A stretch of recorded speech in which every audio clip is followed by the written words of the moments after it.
La moitié d'un ami, c'est la moitié d'un traître, estimait le grand Victor Hugo. Alors qu'en est-il de nos enfants? La vérité sort-elle vraiment toujours de leur bouche? Pas toujours lorsqu'il s'agit de vouloir obtenir à tout prix ce que l'on désire. Un enfant qui ment, un enfant qui vole, un enfant qui cache, qui rement, qui recache, qui revole. Que faire? Comment réagir au fond quand les enfants trahissent la confiance de leurs parents? Question que nous allons poser aujourd'hui à nos trois invités dans cette émission en quête de sens. Et j'ai la joie de recevoir donc le père Antoine Gameau. Bonjour père, il faut toujours un prêtre quand il s'agit de trahison, n'est-ce pas? Pardon. Bonjour, bonjour.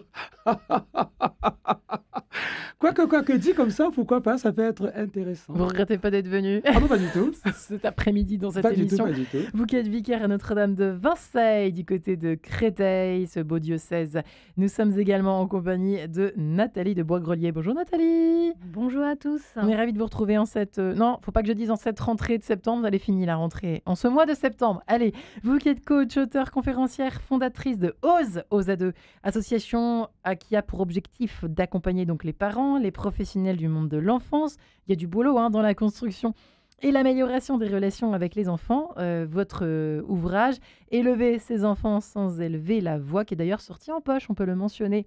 Excellent ouvrage de référence quand on est parent, jeune parent ou d'ailleurs parent débordé, plus âgé. Voilà, bref, Marie-Charlotte Claire est également avec nous. Enfin, bonjour Marie-Charlotte. Bienvenue. Bonjour. Alors, vous êtes coach parental, formatrice en éducation bienveillante, spécialiste des questions liées à la famille, praticienne certifiée. On peut mentionner votre petit livret, on peut le dire comme ça, 10 techniques pour accompagner la scolarité de ces ados, aux éditions Marie-Charlotte. Coach éduqué avec bon sens, c'est ça, pour aller vite, la maison d'édition. C'est ça. À se procurer où, ce petit livret? Sur Amazon. Sur Amazon, tout simplement. Bah oui, il n'y a pas de honte à ça, voyons, chère Marie-Charlotte. Voilà, et croyez-moi, il y a là-dedans des astuces, on en parlera certainement dans une prochaine émission, pour aider nos enfants qui ont du mal à faire leurs devoirs, nos enfants qui ont du mal à se concentrer, nos enfants qui ont des mauvaises notes en série et qui plongent, qui sont noyés par la mauvaise estime d'eux-mêmes qu'ils peuvent avoir et nourrir. Bref, là aujourd'hui, nous nous occupons et nous préoccupons ces histoires de trahison. Alors, des mamans m'ont suggéré cette émission. Comme d'habitude, vous imaginez bien que nous travaillons en amont de ces émissions. Elles ne tombent pas du ciel. Et c'est vrai que tout a commencé par l'histoire d'un vol d'un jeune ado qui a 11 ans, une maman qui me racontait qu'elle ne savait plus quoi faire avec son mari parce que cet adolescent vole, revole, ça va des pièces à la carte bleue, voilà. Donc cas d'école, qui veut commencer à s'y colter, si je puis dire? Allez, je vous sens bien motivée et partante, chère amie, non? Perran, je voulais entamer. Qu'est-ce qu'il faut faire, à part lui demander d'aller se confesser, ce jeune homme? Eh bien, pour filer la métaphore jusqu'au bout, l'idée derrière le sacrement de la réconciliation, c'est d'initier de nouveau la rencontre. Et vous savez, quand on parle de trahison, il y a dans l'Évangile, dans la Bible, dans l'Évangile selon saint Luc, au chapitre 15, une trahison terrible. On a un enfant qui tue son père d'une certaine manière. La parabole de l'enfant prodigue, c'est comme ça qu'on l'appelle habituellement. On l'aime bien, cette parabole, mais bon. Parce qu'elle est intéressante, je crois. Eh bien, vous avez dans cette parabole, pour restituer un peu le contexte, un père qui a deux fils. Et le cadet dit au père, « Donne-moi la part d'héritage qui me revient. » Alors en français facile, « Tu es mort à mes yeux et donne-moi mon blé », pour dire ça de cette manière-là. Donc il tue son père d'une certaine manière, il le trahit. Et il va dépenser le bien qu'il a reçu dans une vie de débauche, pour reprendre les mots de l'Évangile. Et ce qui se passe, c'est qu'un jour, il se rend compte qu'il y a un problème. Et voici qu'il revient vers son père. Et ce qui est assez important à noter, c'est que le père est devant la porte pour espérer le retour du fils. Et on voit bien que la trahison est dépassée dans cet épisode-ci par la rencontre. La rencontre d'un père qui va à la recherche de son fils et la rencontre d'un fils qui va à la recherche de son père. Vous noterez par ailleurs que dans cette même parabole, il y a le fils aîné qui n'est pas très content de la situation, qui estime que c'est trop facile. Il y en a un qui a dilapidé le bien et qui revient, on claque des doigts, il est là. Et le père, de nouveau, part à la rencontre de ce fils. Et on se rend compte, quand on lit la parabole, qu'au début de celle-ci, il y a un père et pas de fils. Et ce n'est qu'un peu plus tard que les fils apprennent à devenir fils par ce père qui leur apprend ce que c'est que d'être père. Donc pour répondre une première fois à cette question, L'idée qui a derrière le sacrement de la réconciliation, vous faites bien de le dire, c'est que quand il y a trahison, pardon, il faut toujours chercher les chemins de rencontre. Pourquoi? Parce qu'un enfant apprend à être un enfant et un père Mais apprend à alors, être c'est un la père. faute à qui? Alors, que répondriez-vous à ces parents, à cette maman désemparée, Marie-Charlotte Claire? Moi, je commencerai à lui dire comment se fait-il que cet enfant vole? Et si on essayait de comprendre ce qui se passe derrière? Est-ce que il se fait racketter? C'est possible. Est-ce que il veut s'inventer une vie qui est pas exactement la sienne et donc devant ses copains passer pour celui qui a de l'argent? Pourquoi? De quoi a-t-il honte? De quoi a-t-il peur? Qu'est-ce qui se passe dans sa vie? Vous dire, il y a ça, vous? Oui. D'accord. Et avant de voilà, enfin, je pense que Mhm. Il n'a pas assez d'argent de poche Oui. par rapport à ses amis, Ouais. voilà, qui fait que il se sent inférieur et Il n'ose pas demander à ses parents, parce que c'est quand même ça l'histoire, c'est il oui, n'ose pas être vrai, comme finalement l'enfant Ah oui, parce que prodigue. l'idée de la rencontre, c'est cela. C'est-à-dire que essayer d'entrer dans la réalité de ce que l'enfant vit, tout en entrant dans la réalité de ce que le parent vit aussi. Parce que Oui. l'idée qui est en jeu, c'est une relation qui est fragilisée par une situation de trahison. Et pour réconcilier, d'ailleurs, il y a un sacrement qui a ce nom-là, vous en parliez. Parce que la confession s'appelle sacrement de la réconciliation. Je suis un Et peu donc- vieux jeu, c'est vrai. Pardon. Non, non, c'est son nom, depuis toujours, par ailleurs. C'est juste qu'il y en a un qui est plus Oui. populaire que l'autre dans le vocabulaire. Mais l'idée qui est en jeu, c'est de dire que la relation a été fragilisée, Oui. voire abîmée. Et que pour la réconcilier, il faut permettre aux deux histoires, aux deux personnes, de se rencontrer de nouveau et créer un contexte, un cadre qui rende la chose possible, en commençant par s'intéresser à l'humanité de la personne. Pourquoi est-ce qu'il vole? Qu'est-ce qui le pousse à le faire? Oui. Puis interroger le parent lui-même aussi en disant, OK, qu'est-ce que cela provoque en moi? Qu'est-ce que cela dit de ma manière d'entrer en relation avec lui, de ma manière de l'éduquer? Bref, entrer vraiment dans un itinéraire de rencontre. Quand il y a J'ai- récidive, oui, pardon. J'ai quelques exemples, moi, d'histoires de vol. Ah, donc. J'ai une jeune fille qui volait, qui a volé pas mal de bonbons et de chocolat juste avant Pâques parce que elle savait qu'il y aurait rien pour Pâques.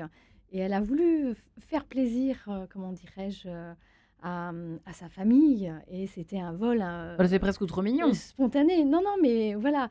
Et puis, j'ai eu une autre famille où il y avait des vols, justement, parce que l'argent de poche était insuffisant, quoi. C'était 5 euros, et puis avec 5 euros, ben, on ne peut rien faire. Et effectivement, le jeune n'était pas dans la capacité de demander à ses parents, parce que bah, il voyait bien que les fins de mois étaient difficiles et qu'il ne fallait pas oser, où il n'y avait pas la place à Mais cette, quand on vole à ses cette parents, demande. Nathalie, c'est quand même particulier, j'imagine, mesdames. Hein, ah là, d'accord. Là, j'entends ce que vous dites, Oui, oui. chère Nathalie, mais voler ses parents, c'est quand même pas anodin. On est bien d'accord Ah, avec ça, Marie-Charles. Il ne faut anodin. pas avoir fait psychologie technique de la psychologie pour le comprendre. Non, en effet, ça, je continue de penser que Oui. ça parle du lien, de ce qui se passe d'abord chez les parents, comme vous le dites si bien, mon père, et chez cet enfant. Et Quel et rapport ont-ils à après, l'argent, c'est ça, oui, ou au et matériel puis au ou- lien, ce qui est à moi est à nous. Ouais, donc finalement, ou ce qui est à mes parents est à nous. Donc ce n'est pas du vol puisque ce sont mes parents et que c'est dans la famille. Donc si on n'arrive pas à comprendre ça, à l'interroger en disant mais comment tu vis toi, ta place dans la famille, comment tu vis ta relation, de quoi tu as besoin? En fait, cet argent, il va te servir à quoi? Il va te servir à être dans un groupe de copains, parce que c'est tellement important à 11 ans d'avoir un groupe de copains. Si on ne va pas chercher ça, Mm. quoi qu'on fasse, il recommencera et ce sera voué à l'échec. Même si on et le à créer punit. des relations. Alors, pour ou contre, hein, qu'est-ce qu'on fait, Père Ange? Alors disons simplement que, à mon avis, il faut toujours C'est récidive. Oui, il faut toujours voir le vol, puisqu'on parle du vol, comme un symptôme. Si je reprends la parabole de l'enfant prodigue, le fait que le fils cadet tue son père d'une certaine manière en réclamant l'héritage, c'est qu'il se cherche. Il ne sait pas qui il est. Et c'est quand il va comprendre que, en fait, ce qui était en jeu derrière, c'était pas le fait d'aller dilapider son argent, mais de se comprendre comme étant fils aimé gratuitement de son père, qu'il devient le fils dans la parabole. Idem pour le frère aîné, qui est un peu l'employé modèle, et dont le père va lui faire comprendre, tu n'as pas besoin d'acheter mon amour. Donc l'idée, Ouais. c'est pas tant de punir ou de pas punir, mais à mon avis, de voir que le vol, comme autre chose, en tout cas les trahisons, sont des symptômes. Il faut pas se contenter de soigner le symptôme, il faut aller chercher le mal qu'il y a derrière.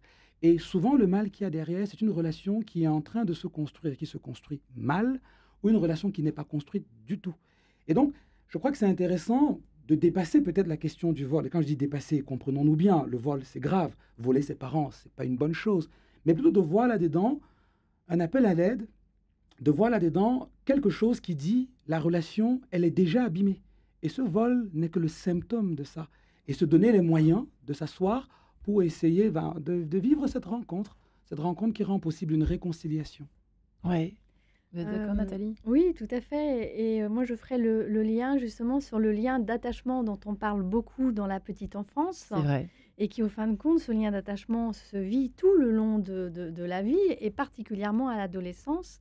Et à l'adolescence, ça va révéler peut-être un lien d'attachement qui a été mal posé, cassé ou abîmé par, comment dirais-je, des absences, des petits mensonges par omission, par paresse, en disant oui, oui, mais on ne confirme pas son oui, en promettant des choses que l'on ne fait pas. Et donc, du coup, effectivement, cette relation qui se révèle abîmée ou fragilisée, elle s'est peut-être fragilisée plus en amont et elle se révèle à cette période où le jeune va commencer à vouloir prendre son autonomie. Voilà. Un enfant ne ment jamais, là on passe du vol au mensonge, qui est une autre forme de mensonge finalement, mais en tout cas de cachotterie. Un enfant ne ment jamais par hasard. Tous les enfants, dit-on, mentent quand même à une période de leur vie pour je ne sais quoi d'ailleurs. Alors, tout le monde ment. Moi, je vous invite à aller regarder un film qui est plutôt drôle, pas très fin, mais plutôt drôle, qui s'appelle L'invention du mensonge. Tiens donc. C'est un monde où personne ne ment. Mais c'est pas possible.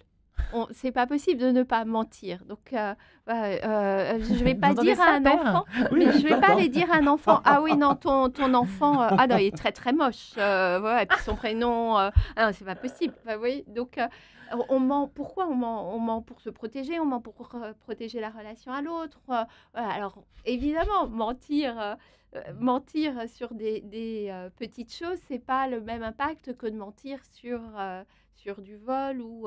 Mais en effet, comprendre ce qui se passe derrière, pour moi, c'est l'essentiel. Et puis après, il y a, je pense que si on parle de confiance, il faut parler de ce que les parents mettent en œuvre comme confiance envers leur enfant. Vous savez, moi, alors là, on est un petit peu sorti de votre question, mais j'ai des parents qui me disent « Mon enfant m'a demandé d'être autonome sur les devoirs, alors je lui fais confiance, mais je vais contrôler qu'il sait bien ses leçons. » Mais c'est pas de la confiance, Non. ça. C'est-à-dire qu'il faut repartir sur c'est quoi la Il faut être confiance, cohérent en de fait, A à faut Z. être Une fois cohérent. qu'on dit Si je te fais lâche, confiance, je eh lâche. oui. Là, je reprends pas. La cohérence, Nathalie. ça va être ce que je pense, ce que je dis et ce que je fais. Et C'est-à-dire que là, vous parlez du mimétisme, en tout cas du modèle. Ouais. C'est ça, hein, vous êtes en oui, train de nous dire, c'est Nathalie. c'est ce qui pose, Pas- je dirais, la base de la confiance avec son Ouais. enfant. Et très souvent, on le pose mal, ce que je pense, ce que je dis, ce que je fais, parce qu'on a des rythmes de vie importants, parce que on veut aussi trop faire, parce qu'on a peur et parce que On a peur de quoi? eh ben, on a peur que son enfant ne réussisse pas à l'école, on a peur que son enfant soit jugé, on a peur qu'il ne se fasse pas d'amis.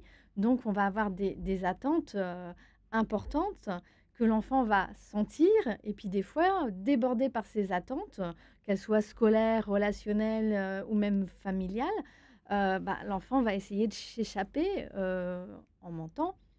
Voilà, pour retrouver un espace de liberté, un espace de sécurité. Voilà. Oui, Père-Ange, Bah, vous alliez dire quelque Oui, chose. alors, pardonnez-moi, mais je vais le dire quand même. Allez-y. Dans l'Évangile, Jésus présente le diable comme étant le père du mensonge. Et il dit, la vérité vous rendra libre. Pourquoi est-ce que je parle de là? Pour dire que c'est vrai, effectivement, que nous prenons souvent des raccourcis et qu'on se retrouve à mentir pour ci ou pour ça. J'aimerais néanmoins apporter une petite nuance. Je crois que la confiance se construit dans la vérité. Parce que si vous vous rendez compte que la parole de la personne qui est en face de vous est une parole sur laquelle, au demeurant, vous ne pouvez pas compter, ou une parole qui est à géométrie variable, la confiance va l'être tout autant. Par contre, ce qui est vrai, c'est que dans le monde dans lequel nous nous trouvons, le mensonge est devenu rapidement commun, parce que on se protège, parce que parfois nous avons du mal à dire qu'on ne sait pas, qu'on ne peut pas, on a du mal à assumer quelque chose de notre fragilité. Et parce que nous manquons de délicatesse, nous prenons un raccourci qui est le mensonge. Le mensonge, voyez-vous, c'est comme une boule de neige. Ça commence tout petit et ça grossit avec le temps. Néanmoins, pour les questions de confiance, Je crois que, et je prendrai l'exemple du permis de conduire, vous savez, quand quelqu'un réussit le permis de conduire, on lui colle un A sur sa voiture. On lui fait confiance puisqu'il est tout seul dans sa voiture. Mais on lui dit que cette confiance, elle est encadrée. Elle est dans un contexte spécifique.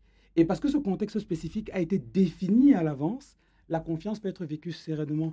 Pour la question des devoirs, par exemple, quand un parent dit « je fais confiance en mon enfant », il me semble prudent, en amont, de bien définir le contexte de cette confiance en disant « ok, je te fais confiance, mais je viendrai peut-être à la fin de la semaine pour bien m'assurer que tu n'es pas en retard. » Quand les choses sont posées à l'avance, il n'y a pas de trahison. Mais par contre, si on dit « vous avez carte blanche » et qu'on revient derrière pour relire ce que vous avez écrit, il y a un problème. Donc, la vérité, il faut la chercher toujours. Et pour chercher cette vérité, il faut assumer à certains moments qu'on ne peut pas, qu'on ne sait pas, qu'on est fragile ou même qu'on s'est trompé. Waouh, quelle belle leçon de sagesse. Merci, Père-Antoine Gamot. Je dis pas que mesdames ne sont pas sages non plus, mais Beethoven peut-être peut intervenir à ce moment de l'émission avec sa sonate numéro 10, son sol majeur, si vous le permettez, son beau scherzo opus 96. À tout de suite. Et à l'heure où nous parlons, eh bien, de la trahison avec un grand T, comment réagir quand les enfants trahissent la confiance des parents à travers toutes sortes de cachotteries, de petits mensonges, ou de gros mensonges récalcitrants quand il y a récidive. Eh bien, c'est pas toujours facile de trouver la bonne réaction, la bonne attitude à adopter avec nos petites têtes blondes ou plus âgées d'ailleurs, quand ils commencent à devenir ados. Ça peut se corser. Marie-Charlotte Claire est avec nous. Elle qui est coach parentale, formatrice en éducation bienveillante, spécialisée en questions liées à la famille, praticienne certifiée, qui a également publié 10 techniques pour accompagner la scolarité de ses ados à se procurer sur Amazon. Nathalie de Boisgollier, qui est également avec nous, coach, auteure et conférencière, qui a fondé OSE, association pour accompagner les parents et les professionnels du monde de l'enfant sur tout plein de questions dans la construction des enfants. Élever ses enfants sans élever la voix, c'est possible grâce à elle, aux éditions sorties en poche, aux éditions Albin Michel également, peut-être à se procurer sur Internet. Et puis le père Angèle Gamot, vicaire à Notre-Dame de Vincennes, du côté de Créteil, qui nous parle justement de cette histoire de confiance qui est tellement difficile. Hein. C'est un joli mot, un mot facile à dire, confiance. Mais alors, pour lancer, en fait, ça s'enseigne, la confiance, père Ange. Ça s'enseigne, vous disiez, vous parlez de l'Afrique, là, vous alliez parler de quoi? Oui, parce que j'allais dire que, dans ma culture, par exemple, je suis né au Cameroun, quand il y a l'expérience du deuil, les parents ne cachent pas leur chagrin aux enfants. Parce que, en le faisant, ils apprennent aux enfants à vivre aussi l'expérience du deuil. Parce que quand vous avez perdu quelqu'un qui vous est cher, ça vous fait mal. Aucun de nous n'est fait de pierre, pour dire ça comme ça. Et on voit les parents pleurer devant les enfants, parler. Ça fait défaut chez nous, un peu. Je crois, pour dire ça comme ça, sans prétention aucune. Et dans ma culture, par exemple, le deuil s'étale sur plusieurs jours, voire plusieurs semaines. Parce qu'on prend le temps de mettre des mots sur ce qui est en train de se passer. C'est ritualisé. Et je pense que ce qui est en jeu là derrière, c'est, vous le disiez fort à propos, de mettre des mots sur ce qu'on est, sur ce qu'on vit, sur ce qui nous habite. Et dans les Saintes Écritures, on a aussi un exemple de cela dans l'Évangile selon Saint Luc. Au chapitre 2, on a Jésus adolescent. Il fait ce que beaucoup d'adolescents font. Ils fuguent. Ils vont au temple à Jérusalem pour le pèlerinage. Les parents s'en vont, Jésus reste. Alors, naturellement, il ne prévient personne. Hein. Instagram, ça n'existait pas à l'époque, donc il n'a pas pu envoyer de notification. On va dire ça comme ça. Les parents mettent du temps à comprendre qu'il n'est pas là et mettent 3 jours à le chercher. Imaginez l'inquiétude des parents. Et quand ils le trouvent, il est au temple, tranquillement, il enseigne. Marie, qu'on n'imagine pas très contente, lui dit « Mon enfant, ton père et moi, on était morts d'inquiétude. » Elle met des mots sur ce qui l'habite. Elle n'est pas contente, elle est inquiète. Elle a peur, quoi, et on la comprend.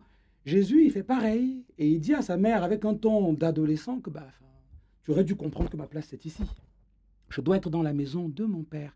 Et ce qui est intéressant, et c'est l'évangéliste qui le met en avant, c'est que comme les deux se sont rencontrés, les 3, n'oublions pas Joseph, ils ont mis des mots sur ce qui les habite.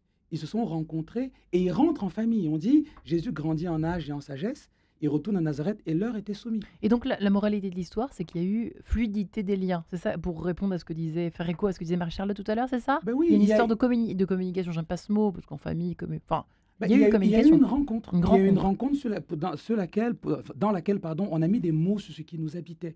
J'étais inquiet. Il faut apprendre à se dire. Il faut apprendre à dire dans la bienveillance, en montrant ses faiblesses et ses peurs comme un atout. et apprendre à écouter. Et moi, je trouve que la famille, c'est le lieu idéal pour apprendre à s'écouter et à oser exprimer sa faiblesse ou à faire une demande. Une demande parce que je suis pas disponible, parce que je suis fatiguée. Et ce temps-là, je trouve qu'il manque dans la famille. Et pour moi, c'est la base justement de la confiance, déjà d'avoir confiance dans sa fratrie, dans sa famille, pour aller explorer l'extérieur, le monde extérieur. Et quand il y a le non, c'est pas moi. Quand il y a le non, c'est pas moi qui ai pris, c'est pas moi qui ai volé. Il y a mensonge plus vol, on fait comment, Marie-Charlotte? Et c'est pareil, je pense qu'il faut se Pareil, poser hein. la question de qu'est-ce qui se passe. Par où Mais commencer, après, quoi. voilà, qu'est-ce qui se passe? De quoi a-t-il La peur? première Est-ce qu'il a question, peur? Est-ce qu'il a peur de la punition? Et pour revenir à votre question de est-ce que je punis? Alors moi, je suis plus favorable aux conséquences éducatives qu'aux punitions. c'est-à-dire, Ouais, alors, par exemple, il a volé, là, ce garçon, il a volé régulièrement de l'argent.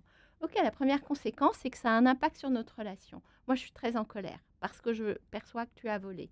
La deuxième conséquence, c'est que cet argent, voilà, on va les enfermer peut-être à clé. Tu n'auras plus accès à toute la maison ou en tout cas à cet argent auquel on va faire attention. Et la troisième conséquence, c'est que, écoute, là, moi, je doute de ce que tu fais. Alors, j'ai besoin de comprendre pourquoi tu le fais.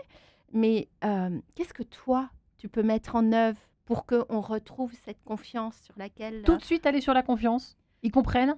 Alors, je vous dis, il y a plusieurs conséquences et je pense que ça dépend de l'âge de l'enfant, ça dépend de la redondance des événements. Mais la confiance, elle se donne. On est les parents. Si nous, on ne fait pas confiance dans nos enfants, si on leur dit pas, il y a un moyen pour que tu retrouves cette confiance que nous avions, ce lien de confiance que nous avions, on va pas pouvoir grandir.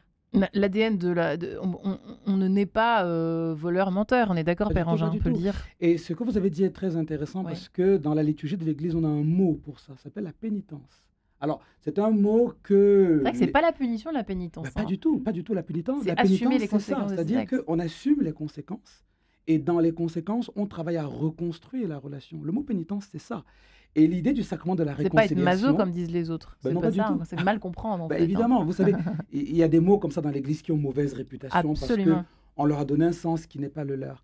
Et puisque vous parliez de confession ou de sacrement de la réconciliation, si la pénitence intervient dans ce sacrement, c'est pour aider le pénitent à comprendre qu'il a posé un acte qui a de conséquences réelles. Et que même si le pardon est donné, il faut travailler à construire la relation de nouveau. Et avec les enfants, puisqu'on parlait de punition, moi je suis plutôt dans l'optique de la pénitence, pas simplement parce que je suis prêtre, parce que je pense que c'est intéressant d'aider les jeunes à comprendre que les actes qu'ils posent ont des conséquences réelles, et que dans ces conséquences, la relation est toujours à construire en tenant en compte les conséquences de l'acte qui a été posé. Si on a volé, si on a menti, ou si on a fait autre chose comme bêtise, la relation n'est plus la même. Il faut la reconstruire. La reconstruire en prenant au sérieux ce qui a été fait, sans écraser l'enfant, sans le faire croire qu'il est le pire de je ne sais pas très bien quoi. Ouais. Et je terminerai en Ça, disant c'est la simplement tendance la tentation qu'on peut avoir quand Ben on est oui, parent, parce que certainement. hein. quand quelqu'un a pense. volé, il n'est pas un voleur. Il est quelqu'un qui On a s'en volé. trahit aussi comme quand on est parent, j'imagine. Quand ça arrive au début, on se sent un peu heurté en tout cas. Trahi, j'en sais rien, mais heurté. C'est pour ça que le parent, lui aussi, fait du chemin. Il ne faut pas imaginer que le parent est assis comme ça au sommet de la montagne Moi, et je que croyais, l'enfant moi. Ah grimpe bon, vers lui. Ah non, ça ne d'accord. marche pas comme ça. Les deux marchent ensemble. Le parent peut Nathalie? aussi prendre conscience d'une forme d'absence ou d'une forme de maladresse et, comment dirais-je, lui aussi réparer et demander pardon. Voilà, un enfant qui a volé parce qu'il est très souvent seul chez lui, il s'ennuie, et puis c'est une occupation comme une autre, et puis un petit vol, et puis un petit challenge, deuxième, quoi. un challenge. C'est juste. Et donc le parent peut prendre aussi conscience, je dirais, de son manque de présence, de son absence, et de poser aussi une action en demandant pardon et en disant je vais être plus présent, je vais être vigilant. Bien sûr. Voilà, et demander aussi à l'enfant de quoi il a besoin. Et ça, c'est une bonne chose aussi. Il y a une de tendance. co-construire cette relation, voilà, Mm. ensemble. Il y a une tendance un petit peu à la cachotterie avec, c'est vrai, l'enfermement lié au... Je vais peut-être un peu loin, mesdames et monsieur le prêtre, lié aux réseaux sociaux, à l'enfermement, lié à moi et mon image. Vous voyez où je veux en venir. Donc là, se construire un monde, d'autant plus aujourd'hui, a fortiori aujourd'hui, à une époque où il y a une espèce d'enfermement globalisé, quoi. Qu'est-ce que vous en pensez, Et les mesdames tentations sont énormes et On est d'accord, démultipliées. alors.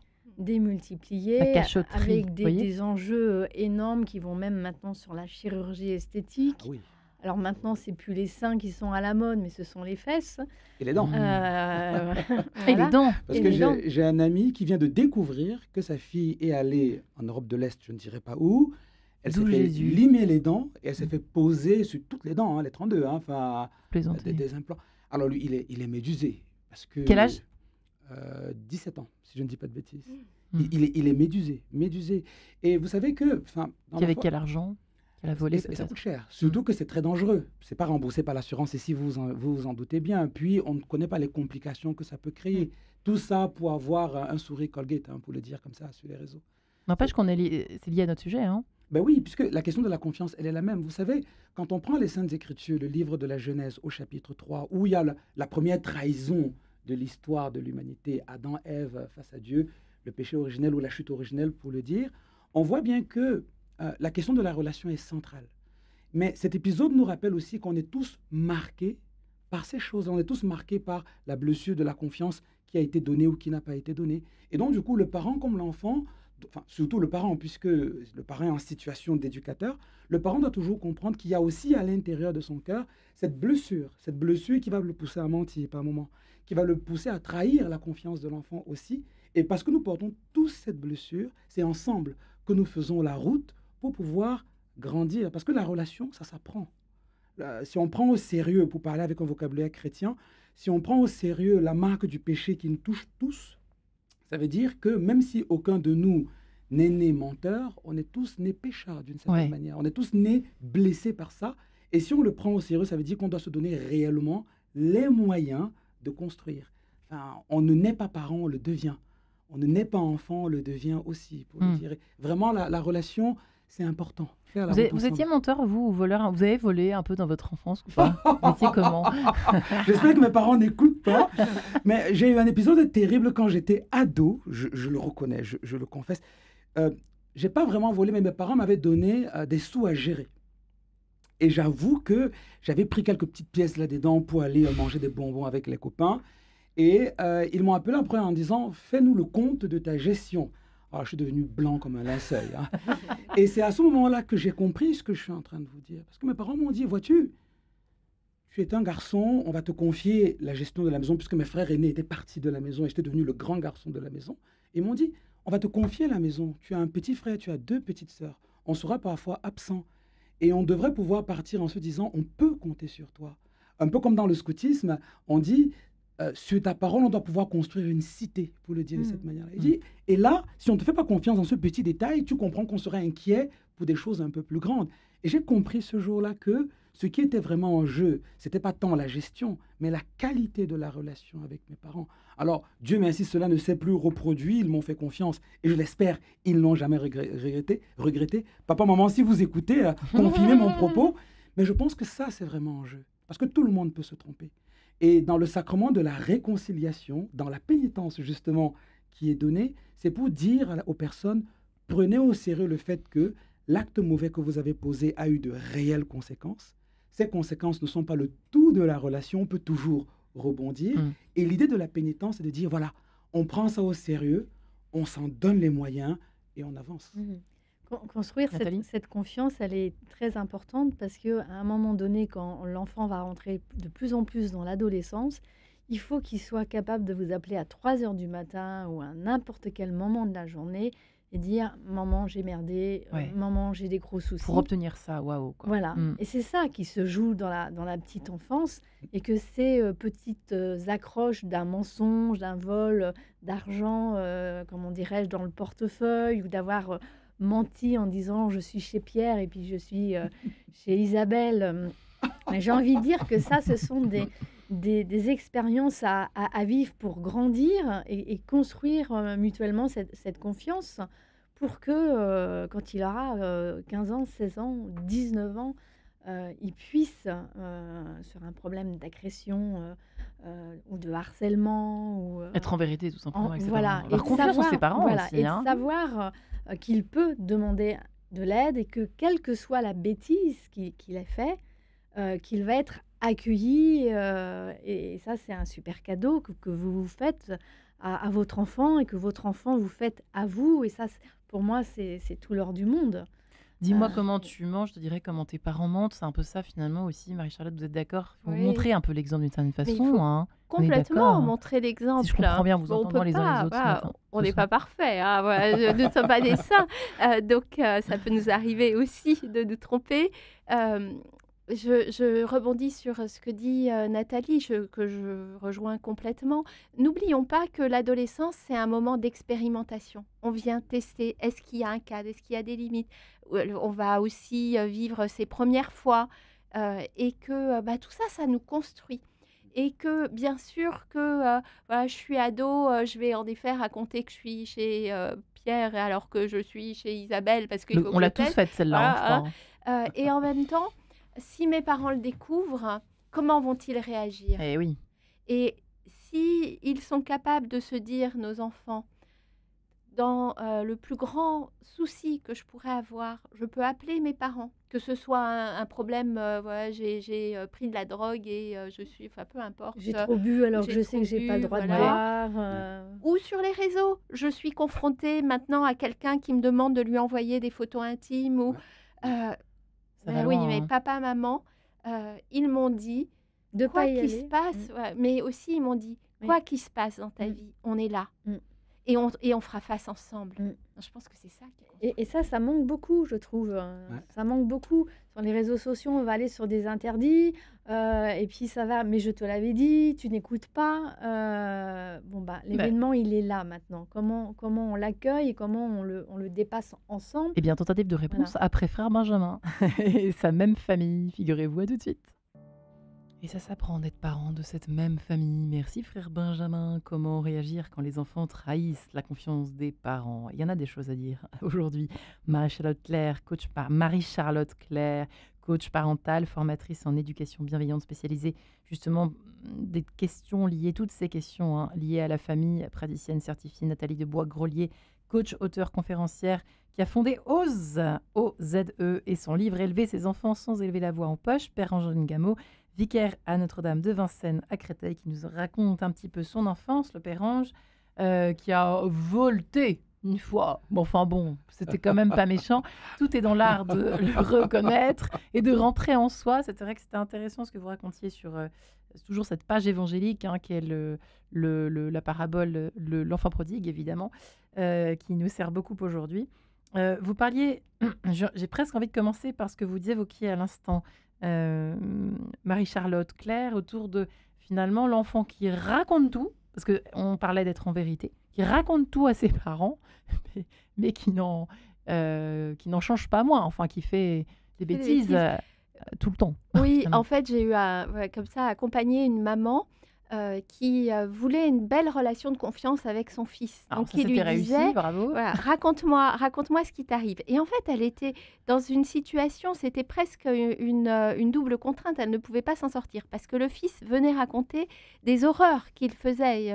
Tu sais, hier soir, j'ai sniffé de la coke parce qu'on m'a donné.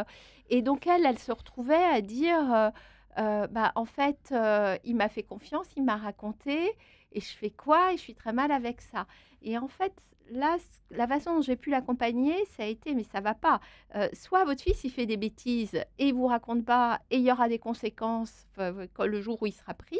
Soit s'il vous raconte, il faut que vous posiez un cadre. Il y a aussi un cadre. Mais attends, voilà, la cocaïne, c'est extrêmement dangereux. Il est hors de question que je te laisse te remettre en danger comme ça. Tu as fait quelque chose qui est interdit, donc tu ne sors pas. Tant que je n'ai pas la certitude. Là, on sanctionne quand même à un moment donné. Oui, il y a un moment, on remet du cadre.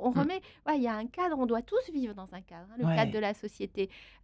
Nous, parents, on est les premiers à poser ce cadre qui va permettre aux enfants, après, de vivre Le dans feu la brûle, ne société. mets pas ta main dans le feu. Enfin, c'est typiquement les hommes qu'on donne. Voilà. Basique, hein. Un Père Ange. C'est certain parce que il faut prendre soin de la relation et plutôt que de dire cadre, et je suis assez d'accord avec l'idée, je suis même pleinement d'accord, il faut se donner les moyens de prendre soin de la relation. Et parfois, poser des limites, c'est une manière de prendre soin de la relation. Pour rebondir sur ce qui a été dit, je crois que le parent ne doit pas vampiriser l'enfant et l'enfant ne doit pas vampiriser le parent. Dans le sens C'est-à-dire? où le parent n'est pas l'enfant et l'inverse est vrai. Ça veut dire que on peut tout dire, mais il y a des choses qui ne se disent pas d'une certaine manière ou qui ne se disent pas du tout. Je m'explique.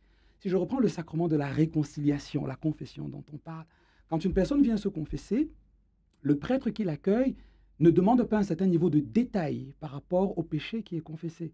On pourrait, mais il est interdit de le faire, pour une pure et simple raison qu'on n'a pas avec le pénitent une relation fusionnelle.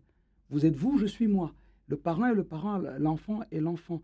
Et la relation de confiance ne veut pas dire la nudité absolue l'un devant l'autre. C'est absolument pas ça ce que ça veut dire.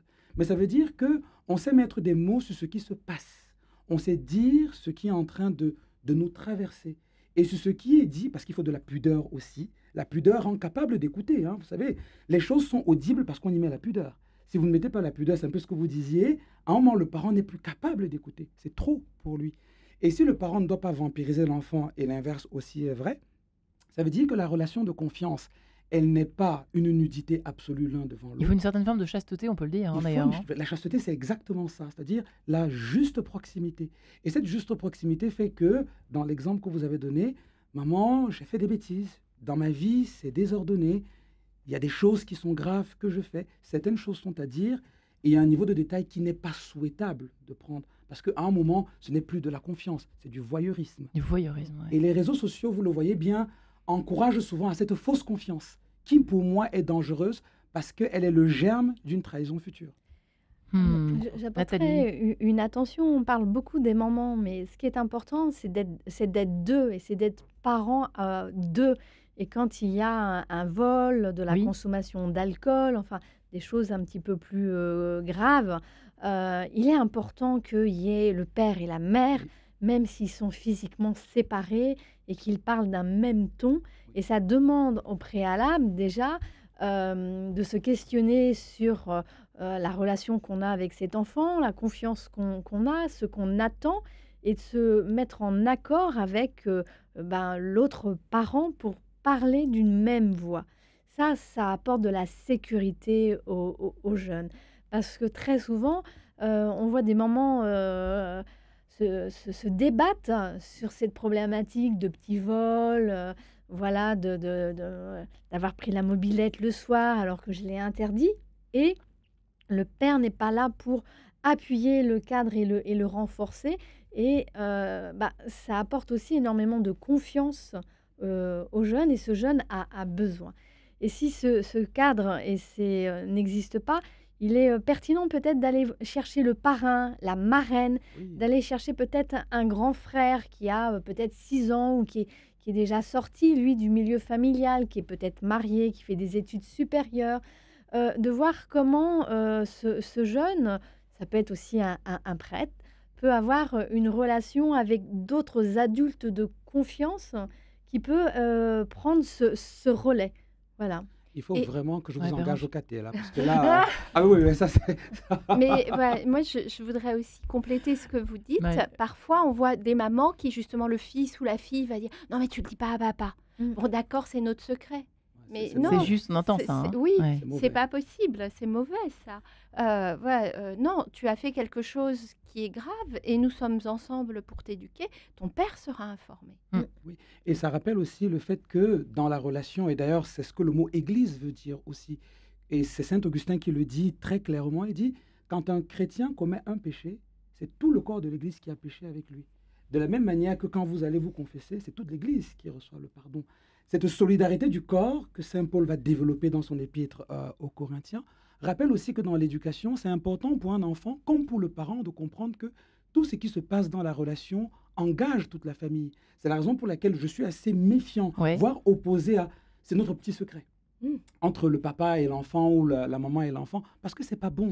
Le dis pas à ton père, le dis pas à ta mère. Oui. Oui, c'est on entend vrai. beaucoup. Hein. Mais alors toutefois, je ne mélangerai pas le reste de la fratrie. Évidemment, Voilà. évidemment. Ça reste entre les trois personne. Bien Voilà. sûr. Qui commet là, celui qui commet là, enfin Oui, l'enfant tout qui à commet fait. l'acte. Le mec qui, voilà, le père qui et la ment, mère, qui- mais on n'implique pas la petite sœur et on ne Mais par déballe contre, pas. lui expliquer Voilà. peut-être qu'il y a des impacts un peu invisibles dans un premier temps qui sont familiaux. Ça, c'est possible. Enfin Mais bon, sans peut rentrer arriver. dans les Bien détails, sûr. voilà, on peut dire D'accord. que, comment dirais-je, Yasmine a fait quelque chose de pas bien, qui nous a déçus, et en ce moment, nous cherchons à trouver une solution ensemble. Voilà, mais on n'est pas obligé de rentrer dans les détails. Ouais. Oui, et Voilà. je prends un Alors, exemple, je reprends le mien d'ailleurs, parce que quand mes parents me demandent de faire la gestion, j'étais un grand ado à l'époque, hein, quand ils me demandent de faire la gestion des sous qu'ils m'avaient donnés et que je me rends compte il faisait qu'en un fait, test en fait, c'est ça? Non? je ne sais pas, Bon, c'était un bref. test, je ne me Ouais. suis jamais vraiment posé la question, mais j'ai bien compris que ils m'ont fait comprendre, pour le dire comme ça, que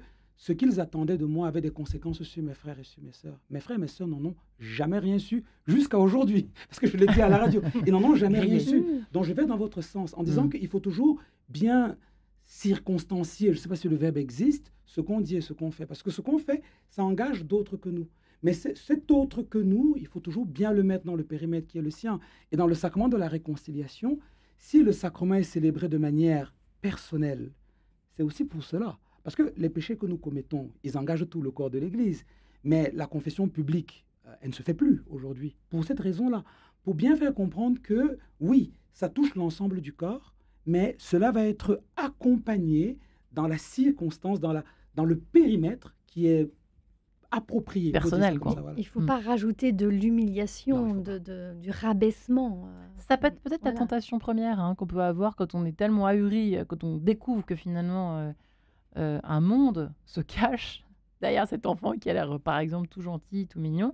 Et boum, alors la première réaction, c'est peut-être de sanctionner et d'être dur, quoi, de Mhm. l'humilier, de dire mais comment on a pu me faire ça, etc. De fermer la porte, enfin. Pour qu'il y ait J'imagine, Marie-Charlotte, que c'est une tentation. Bah vraiment. oui, alors pour qu'il y ait humiliation, il faut qu'il y ait des personnes autour. Mm. Donc ça, je rejoins ce qui vient d'être dit. Ouais. Ouais, on règle le problème à trois, mais pas devant les frères et sœurs, pas devant les copains. Mon Dieu, quelle humiliation!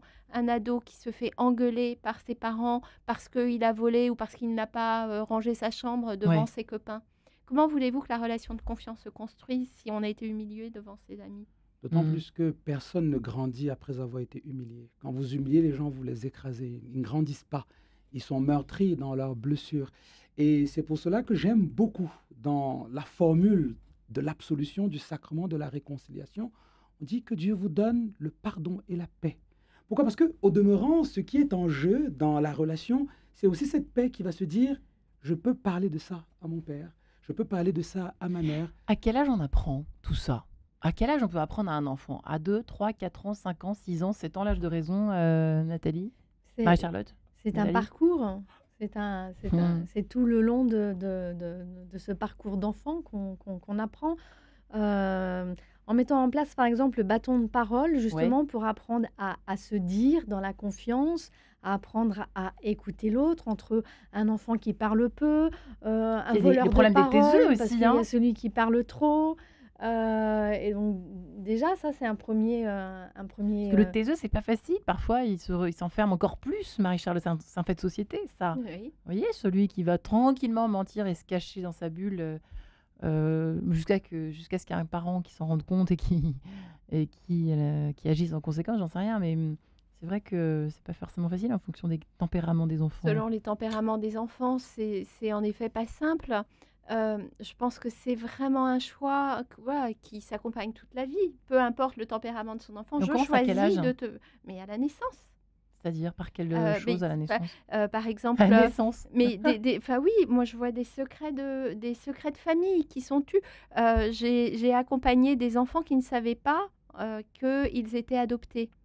Eh bien, ça Il y a un crée univers des qui gros s'est problèmes. Waouh. C'est-à-dire, il y a un moment où, dès la naissance, je vais dire, je t'ai choisi pour être mon enfant, tu es l'enfant de mon cœur, plus jamais je t'abandonnerai. Tu as un papa, une maman biologique qui ne sont pas nous.